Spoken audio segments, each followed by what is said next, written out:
আসসালামু আলাইকুম। দৈনিক আর নিউজ হেডলাইন্সে সবাইকে স্বাগত জানাচ্ছি। আমি তানজিলা টুইঙ্কেল। শুরুতেই দেশের সংবাদ।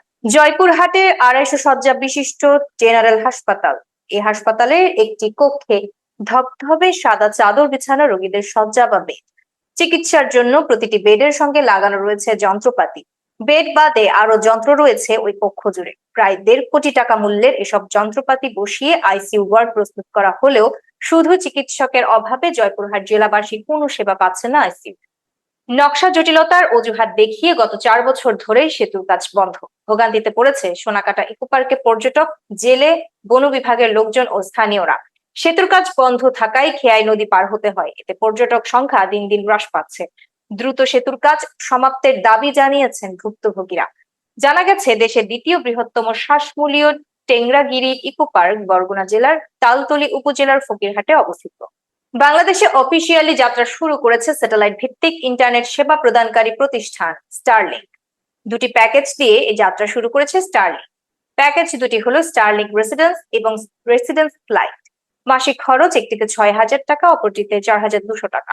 মঙ্গলবার সামাজিক যোগাযোগ মাধ্যমে ফেসবুকে এক পোস্টে প্রধান উপদেষ্টার বিশেষ সহকারী প্রকৌশলী ও প্রযুক্তিবিদ ফায়াজ তায়েব আহমেদ বিষয়টি নিশ্চিত করেছেন।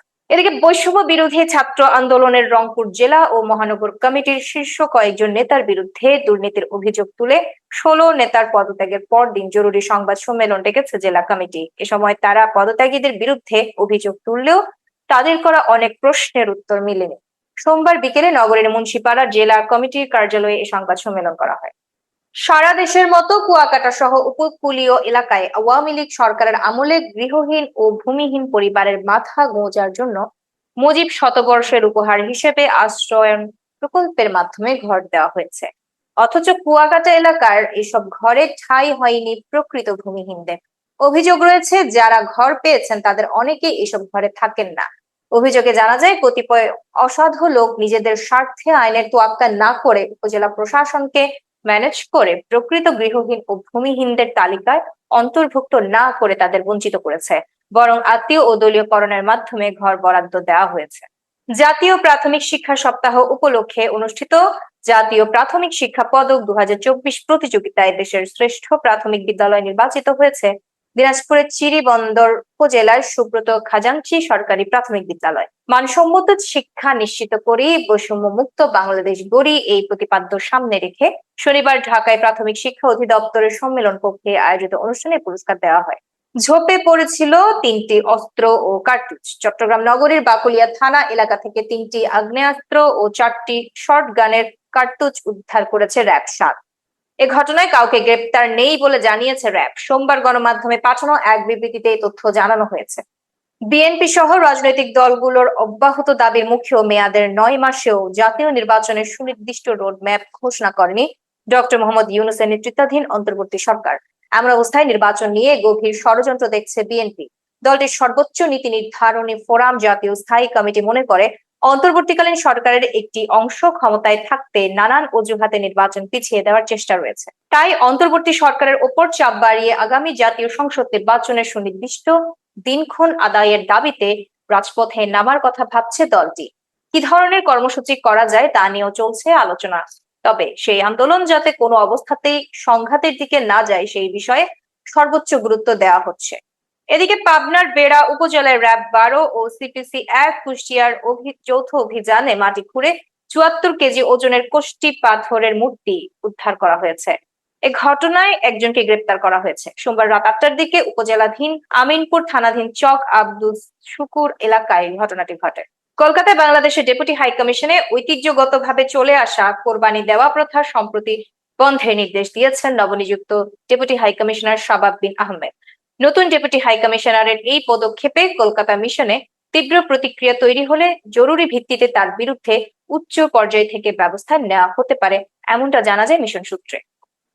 ঢাকা বিশ্ববিদ্যালয়ের উপাচার্য অধ্যাপক ডক্টর নিয়াজ আহমদ খান আকস্মিকভাবে রাতে সোহরাওয়ার্দী উদ্যান পরিদর্শন করেছেন। সোমবার রাতে উদ্যানের সার্বিক নিরাপত্তা ব্যবস্থাপনার অগ্রগতি দেখার জন্য তিনি এই পরিদর্শনে যান। এ সময় তার সাথে প্রক্টোরিয়াল টিম ও আইন শৃঙ্খলা রক্ষাকারী বাহিনীর সদস্যরা উপস্থিত ছিলেন। পরিদর্শনকালে কিছু তরুণ তরুণী উদ্যানে দেখা যায়। এ সময় তাদের জিজ্ঞাসাবাদও করা হয় এবং অভিভাবকদের সঙ্গে কথা বলে ছেড়ে দেওয়া হয়। মুন্সিগঞ্জে মীর কাদিমে পারিবারিক কলহের জেরে স্ত্রীকে ধারালো বটি দিয়ে কুপিয়ে হত্যার পর পুলিশের কাছে আত্মসমর্পণ করেছেন স্বামী। সোমবার রাত 2টার দিকে মীর কাদিম পৌরসভার পূর্বপাড়া এলাকায় এই ঘটনাটি ঘটে। পরে ভোর 5টার দিকে মুন্সিগঞ্জ সদর থানায় এসে আত্মসমর্পণ করেন স্বামী।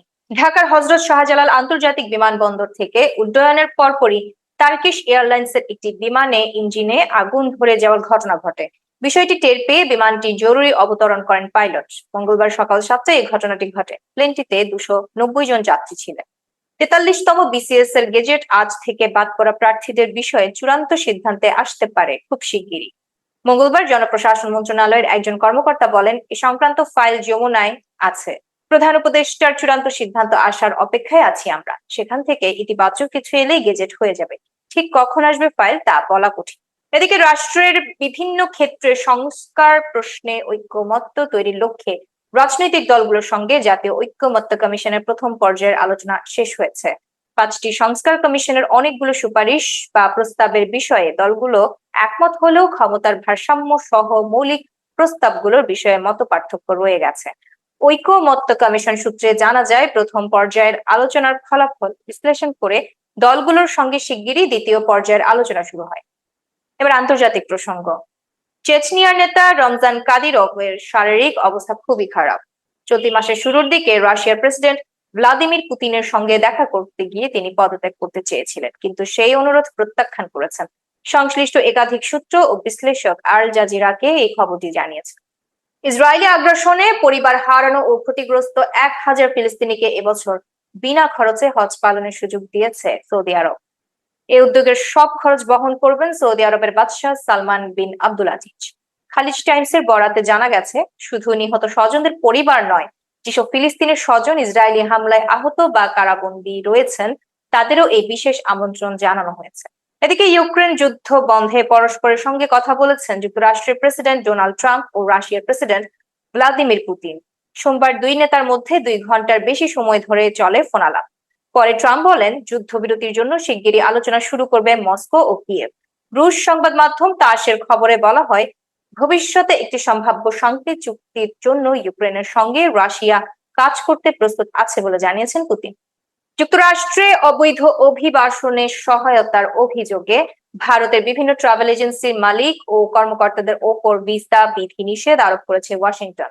আজ সোমবার যুক্তরাষ্ট্রের পররাষ্ট্র দপ্তরের এক বিবৃতিতে এ তথ্য জানানো হয়েছে। ভারত ও পাকিস্তানের মধ্যে যুদ্ধবিরতিতে তৃতীয় কোনো দেশের ভূমিকা ছিল না বলে উল্লেখ করেছেন ভারতের পররাষ্ট্র সচিব বিক্রম মিশ্রি। দেশটির পররাষ্ট্র মন্ত্রণালয়ের সংসদীয় স্ট্যান্ডিং কমিটির বৈঠকে তিনি জানিয়েছেন, ভারত ও পাকিস্তান নিজেরাই ওই সিদ্ধান্ত গ্রহণ করেছে। দুই দেশের সংঘর্ষ ছিল পুরোপুরি প্রচলিত অস্ত্র নির্ভর। কোনো পক্ষ থেকেই পারমাণবিক হামলার চিন্তার বা ইঙ্গিত ছিল না। এই ছিল আর নিউজের হেডলাইন্স। পরবর্তী হেডলাইন্স দেখার আমন্ত্রণ জানিয়ে শেষ করছি। ধন্যবাদ সবাইকে।